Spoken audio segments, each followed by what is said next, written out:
Today, friends, we're going to use American Gothic as our inspiration to draw ourselves with a friend or a family member.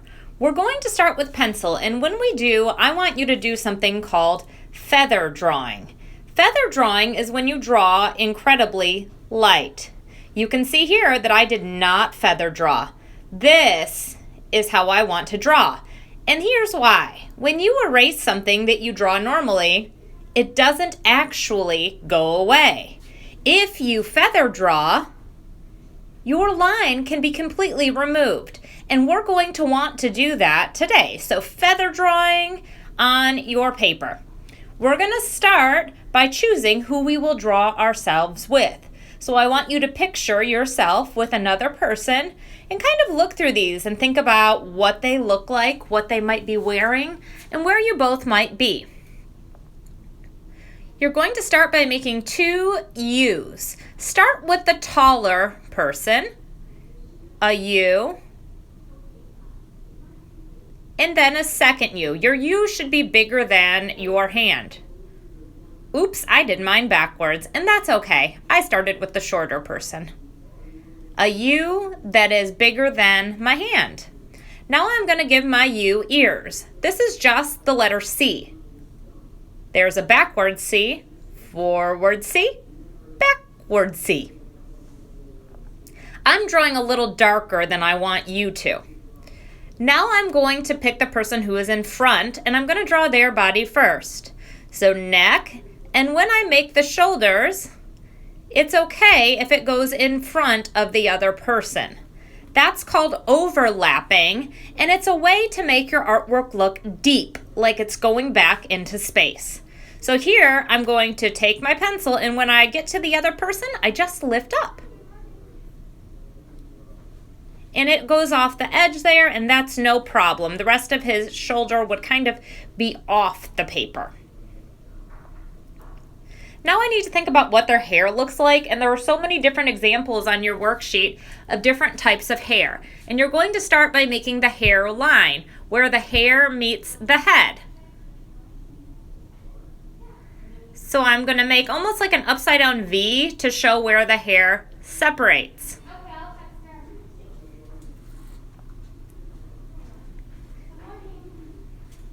Then I'm going to make the outline of the hair shape. I'm not going to fill in the hair right now. I'll do that later.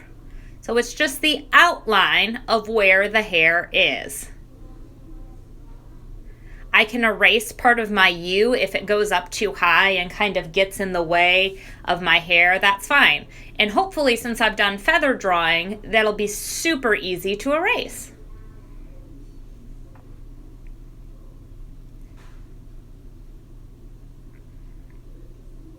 Now I think I'm going to do short hair on this one. So I'm going to start with like a zigzaggy line. This is the outline of where the hair is. Then I'm going to come up around the ear and again do the outline. This hair is a little bit spiky. Erasing the U if it's in the way. And there we go. I have two people with hair, but they're missing some things like eyes, nose, and mouth. So look through the worksheet and see what sorts of eyes, noses, and mouths you would like. Use this opportunity to show people how you're feeling. Are you feeling happy or serious or excited? I'm feeling super happy.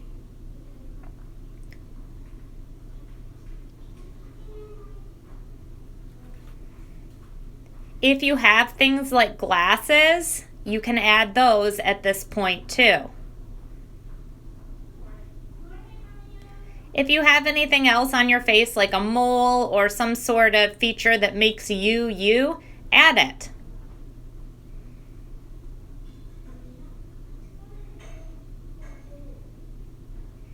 And a happy feeling. Now I'm going to look at the clothing. What are we wearing?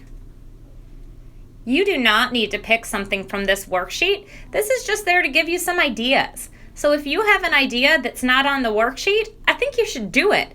Give it a try. Maybe some earrings and a bow.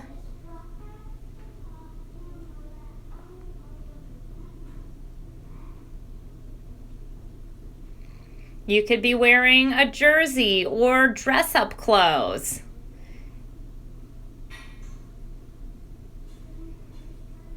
I think I'll do some stripes here. The next step is going to be thinking about where you are, your background. So tell a story. Tell me about something you've done or something you want to do. I think I'm going to draw the mountains in the background. I like to visit the mountains. Nice rolling hills happening in the background. And I think I'm going to show some weather information with some clouds. The more details you add, the more detailed your story is going to be.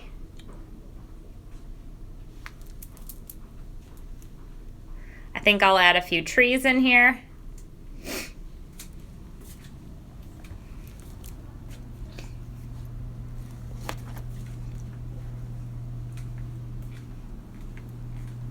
Now I'm going to take a black permanent marker and outline. The only thing I'm not going to outline is the eyebrows. I did it on one of my people here to show you what it looks like, but you probably won't want to do the eyebrows because they make it look really, really dark. Now I'm going to just take an eraser and I'm going over. If I did feather drawing, it should be super easy to get rid of all those lines that I made. I essentially want a color page that we're going to fill, a color page that you drew and created. If you have a stubborn line, you can raise your hand and ask for help. I know sometimes it can be a little tricky to get some of those off.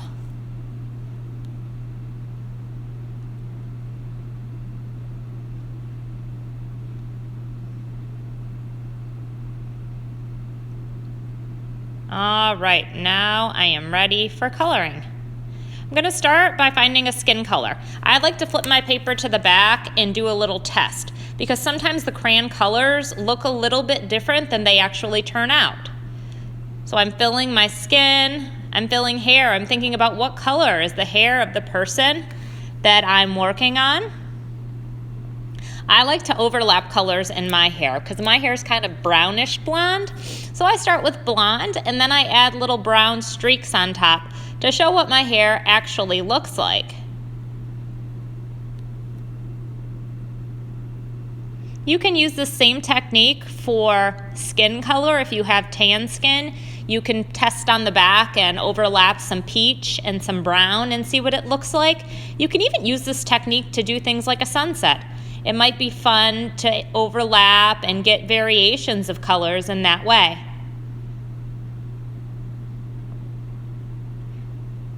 You can also experiment with pressing hard with the crayon. When you press hard, it looks really dark and shiny. When you press light, it looks almost like a pastel version of the color, a lighter version. Sometimes I like to make patterns doing this. I do pushing hard, pushing soft, pushing hard, pushing soft. It's just a way to add variety to my artwork and make it more interesting for the viewer. The more colors and the more value, the more there is to look at. I'm going to use that same kind of overlapping technique in my sky by making a fade. I'm lightly coloring about half of my sky with one color. In this case, kind of an orangey color. Then I'm going to do the top with a different color, and I'm doing it kind of lightly, and I'm going to do an area of overlap in the middle. So that orange and that pink color are overlapping in the middle to make it look like it's fading from one color to the next.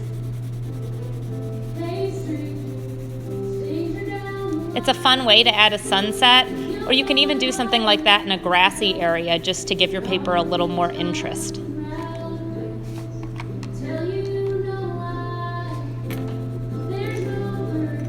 I think I'm going to make my sun orange so it looks nice and hot, like it's a summer day.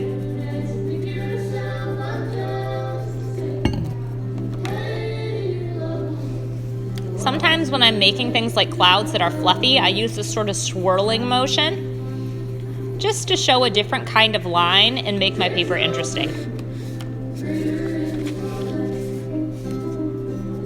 For the grassy areas, I think I'm going to press hard and make lines of green. And then I'm going to take a green and lightly color over top This will give my paper texture. It'll look like there's actually grass. When I'm coloring my trees, I'm going to grab a different value of green. If I use that same exact green, my trees won't stand out. So I looked through my crayons and found a darker green. And last but not least, my mountains. This is supposed to be the Blue Ridge region of Virginia, an area of Virginia where the mountains almost look blue. So I'm going to color my mountains blue. There are all different kinds of mountains, and the mountains, they're different colors. I'm using that same technique as I did for the sky in my mountains. I want to use different values of blues and purples, so I'm kind of fading from one value of a bluish purple to a more turquoise color. Again, this is just another way to add interest to my paper, to tell a more detailed story about where I am with my friend. All right, now I just want to add a few finishing touches. I'm going to do something called stippling, which means I'm making little dots.